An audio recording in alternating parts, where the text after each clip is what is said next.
Читинская государственная телевизионная и радиовещательная компания, Сахандинский государственный биосферный заповедник, Банк Забайкальский представляют фильм Надежды Павленко «Тропою Палласа». Along the Path of Pallas. Автор сценария Валерий Немеров.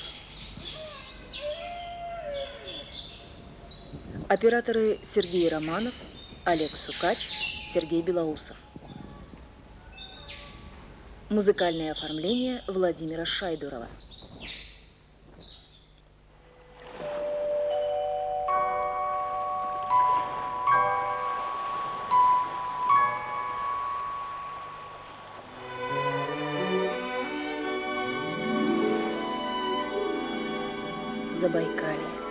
Zabaikalia, a remarkable territory with all the variety of natural colors found on the earth.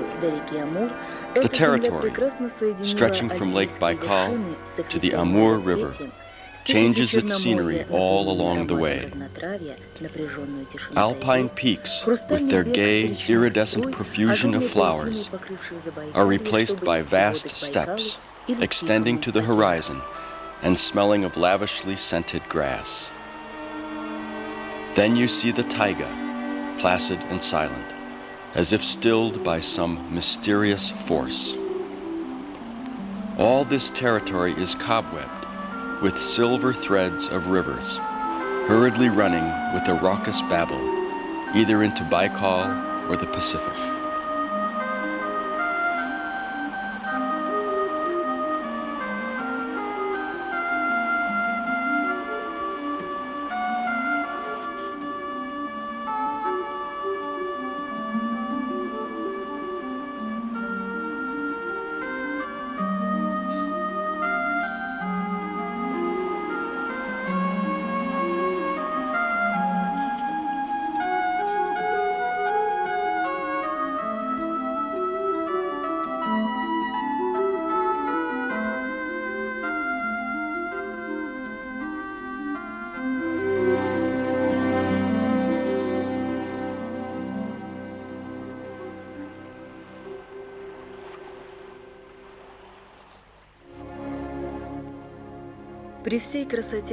Beautiful and diverse though nature in the rest of Zabaikalia may be, it nevertheless cannot rival the bare-topped Mount Sakhando, a unique area that has managed to retain for centuries its life-affirming force, power, and primordial grandeur.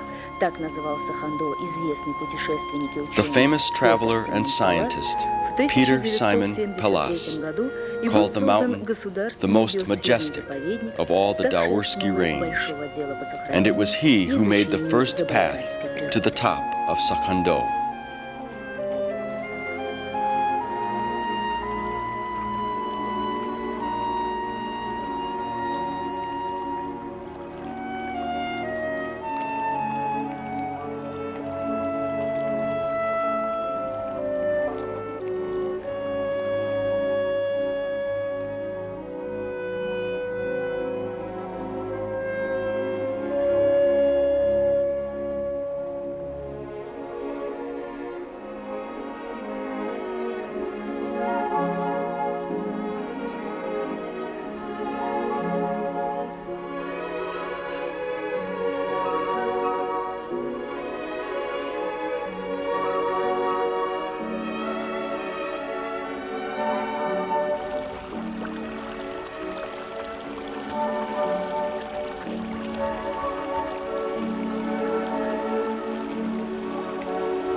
Standing at the foot of the mountain, you can hear the primeval and everlasting voice of nature that speaks so eloquently here. And if you sense its purity, you come to realize the unique and inimitable character of the picture you see, as well as its might and fragility. And then you can understand why it was here, in the Sakhando area, that the State Biospheric Reserve was established in 1973, laying the foundation for the study and preservation of all of Chita region's flora and fauna.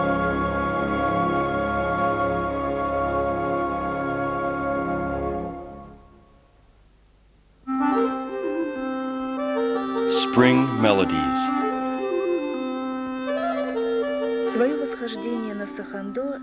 Peter Simon Pallasa is known to have ascended Mount Sakhando in the summer of 1770.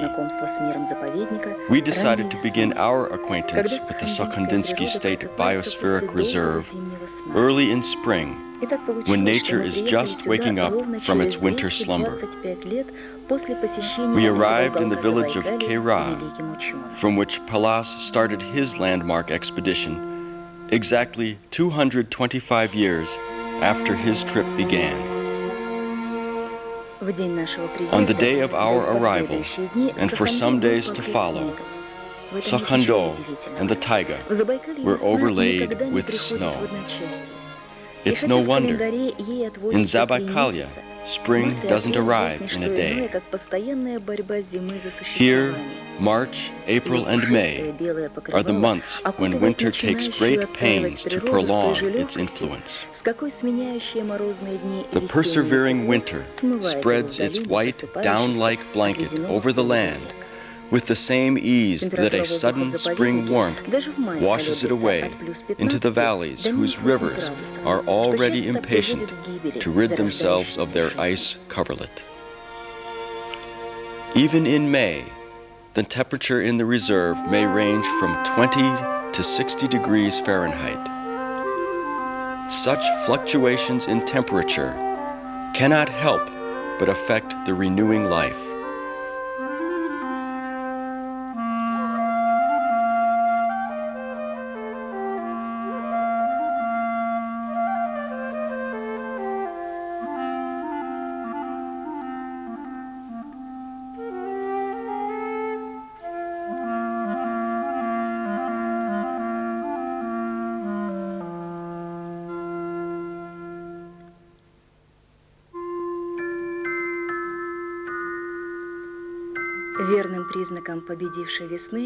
The first heralds of spring are snowdrops, the first flowers of the Sakhando bouquet.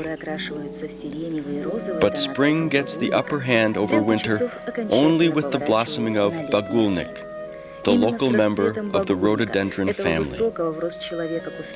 When the mountains become tinged with the lilac and pink of bagulnik, the clock hands are set to show real summertime. Videotaping the spring nature was quite an effort. To get on tape the dripping of the thawing snow, cameraman Alek Sukach, a tall man, had to lie down on the still half-frozen ground. Cameraman Sergei Belousov, trying to approach purple willows coming into leaf, had to slog through knee-deep slush. But all this means nothing when compared to the pictures of the springtime reserve that we were able to capture. Unfortunately, the videotape was unable to record the fragrance of the woods awakened to life by the gracious sun.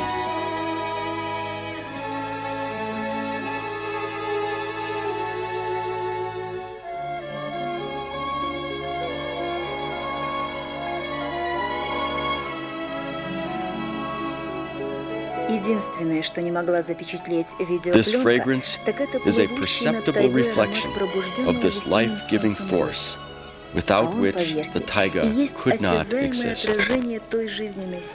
And the exquisite summer watercolors, only increase the impression of the revivifying energy of the taiga.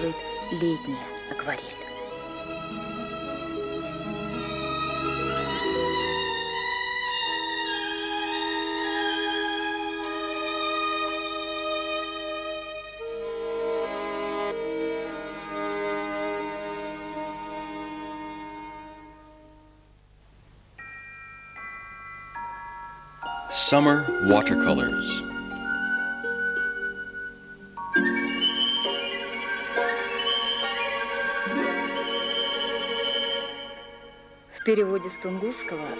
Translated from the region's Aboriginal language, Tungus, Sakhando means the main mountain. This is the translation given by Peter Simon Pallas in his classic travel book, Journey Through Various Provinces of the Russian Empire, published in 1772. As Sakhando is the main peak of South Zabaikalia, so summer here is the epitome of nature's triumph.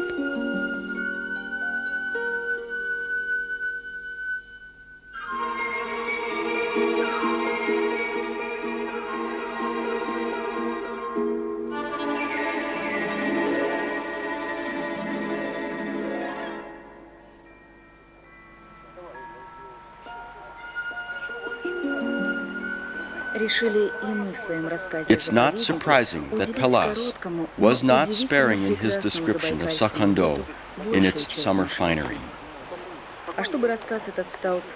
We set ourselves a similar task, to devote the main part of our film to the description of wonderful summer time, short though it may be, in Zabaikalia.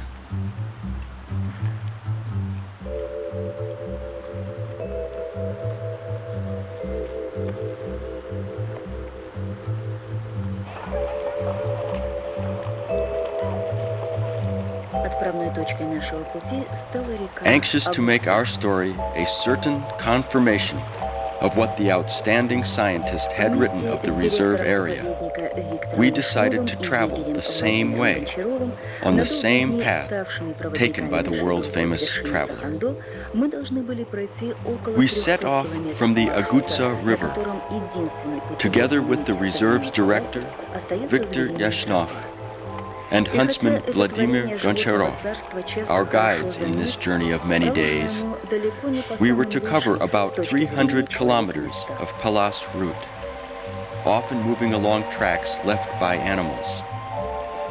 These animal tracks are easy to see, but they are made, as a rule, in nearly impassable places.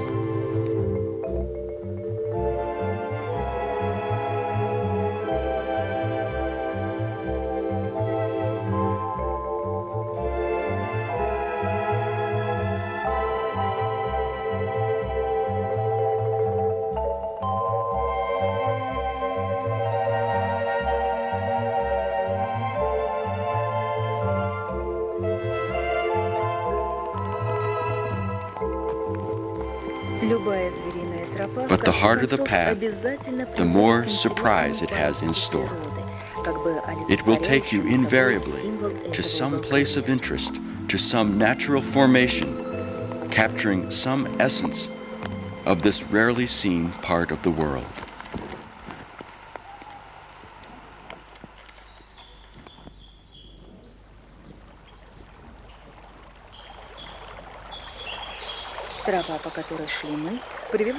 The path we took us to an arshan, a mineral spring noted for its curative value and the significance of its location. For centuries, 5 springs welling up from the earth in this area have been medicinal for the local animal life. If you are lucky, you may see the natives of the Sakhando Reserve nearby such an infirmary. Elk, roe deer, lynx, and wolf.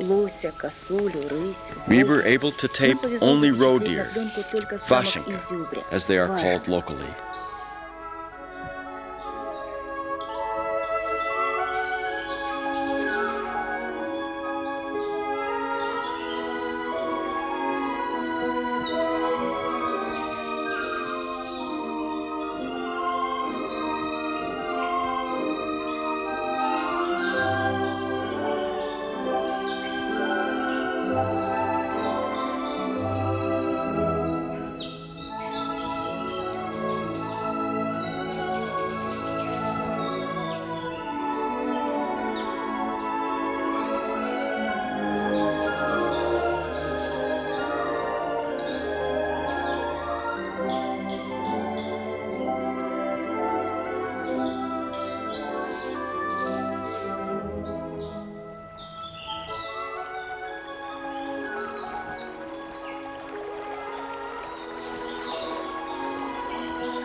Учитывая осторожность и пугливость этих These грациозных animals are known to be созданий, нашим alert операторам and cautious. Сергею Романову и Сергею Our Белоусову, cameramen, режиссеру Надежде Sergei Павленко, Romanov пришлось and несколько Sergei дней провести Belousov, в сидьбе, and our специальном director, срубе, Nadezhda позволяющем Pavlenko, наблюдать за животными, had не to spend выдавая several своего days присутствия. in a specially Однако built все log неудобства были blind вознаграждены to be able to уникальными observe кадрами these жизни graceful леса, animals какие в without обычной scaring them обстановке away. увидеть невозможно.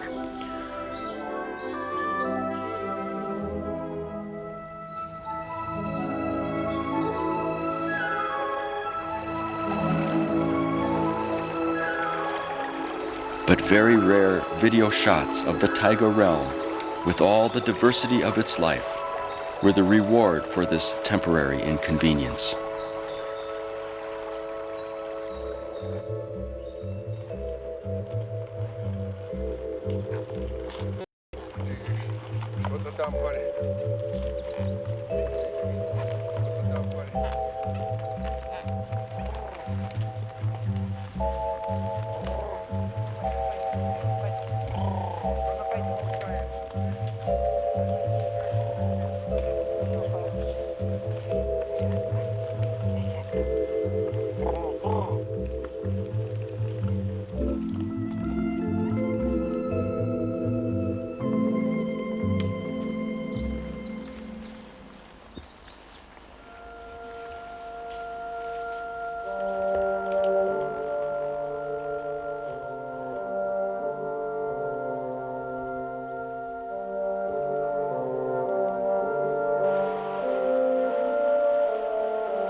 Аршан на нашем пути к Сахандо был последним перекрестком The зверей. Arshan was the last landmark on our way to Sakhando. With every day, the forest was getting thinner until at last, on a rainy morning, we saw boundless rocky fields leading to the summit, here known as Kurum.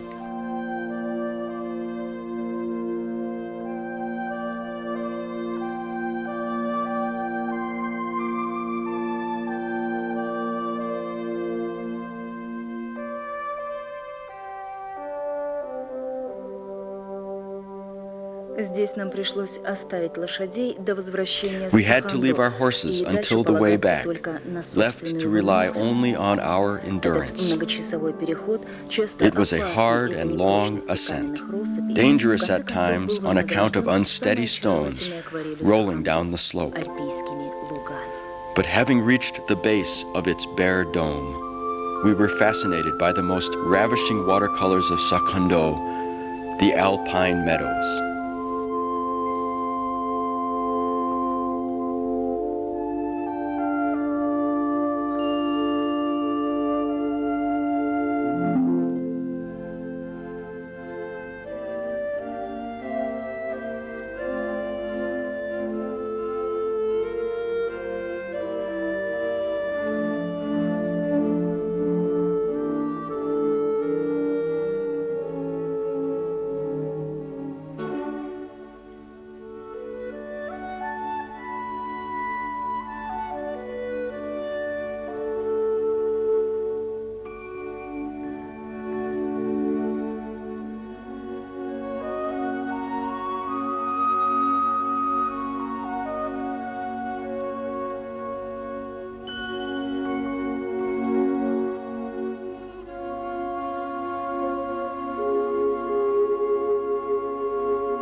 The alpine meadows were our last stop before mounting the peak of Sakando. While climbing, we could see only boulders covered with ancient lichens, but otherwise bereft of any vegetation. For several hours we climbed those seemingly sullen, but at the same time marvelous slopes, before we reached the spot marked on the map as the peak of Sakando, commonly referred to as Galets.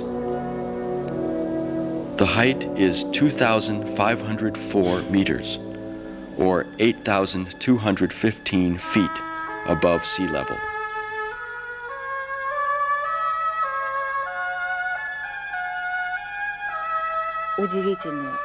From this age-old gray peak, we were treated to a breathtaking panorama. Standing here, on the border between earth and sky, we realized why the Tungus had called Sakando not only the main mountain, but also the bowl of gods. The prospect was splendid, and in its vastness, serene and impressive.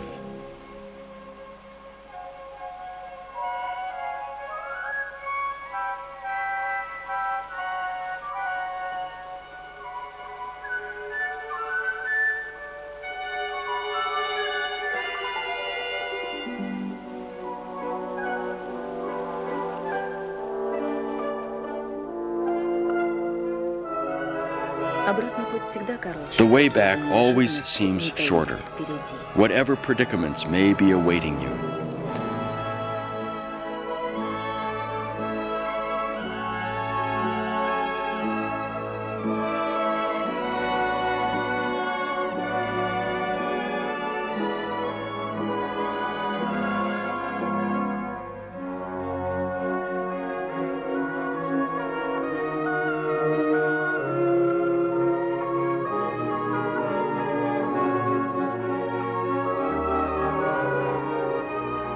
The farther we moved away from the peak, the more often we turned around to take a look, as we were unwilling to say farewell to its bewitching primeval splendor.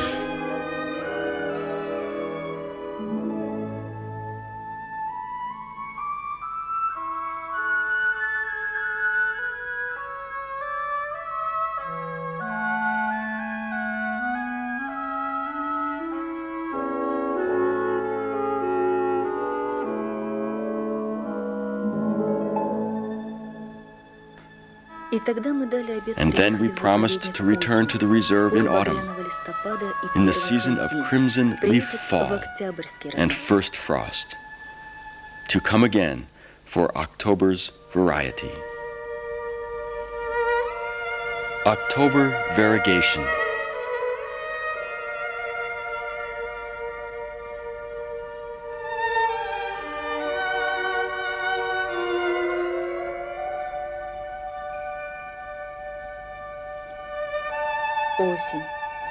Autumn. In the reserve, it sets in gradually, without haste and bustle. But this deliberation only adds to its enchantment. Autumn seems generous enough to let everything bask in the sun, so that all beings, animate and inanimate, might survive the severe and long-lasting winter ahead.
In October, the taiga is often swept by chilling winds.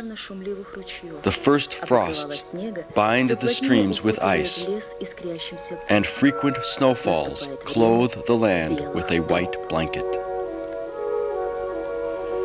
Then comes the time of white paths.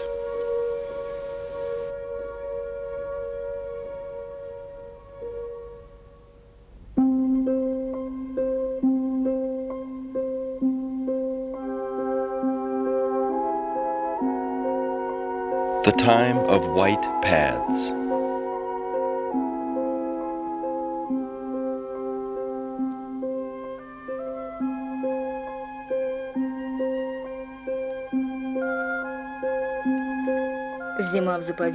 Winter in the reserve is a season to accumulate force for the subsequent revival. Everything is stiff and still, filled with the lone concern of preserving sprouts of future life. Lifeless, though, seem the white valleys. Ice-clad are the rivers and lakes. The taiga is wrapped in slumber. The mountains stand like sentinels at their posts. Life hasn't stopped for a minute. It has only sunk into silence and tranquility.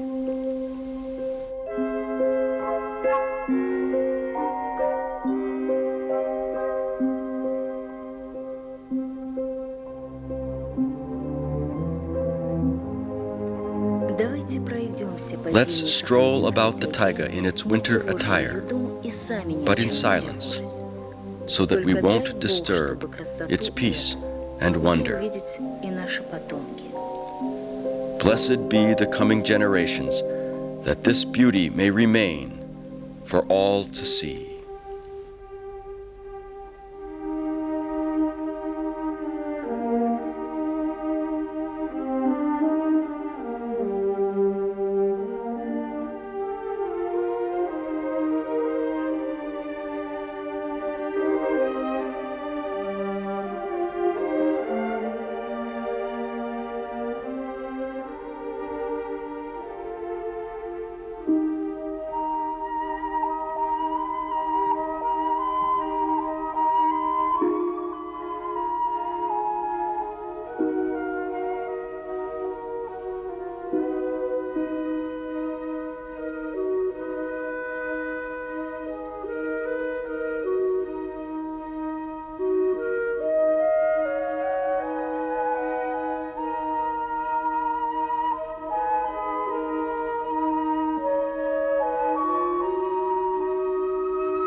Над фильмом работали диктор Оксана Самойленко, компьютерная графика Галина Васеева, Петр Васеев, инженеры видеозаписи Алексей Небольсин, Петр Приказчиков, автообеспечение Николай Кушнир, Николай Пальшин.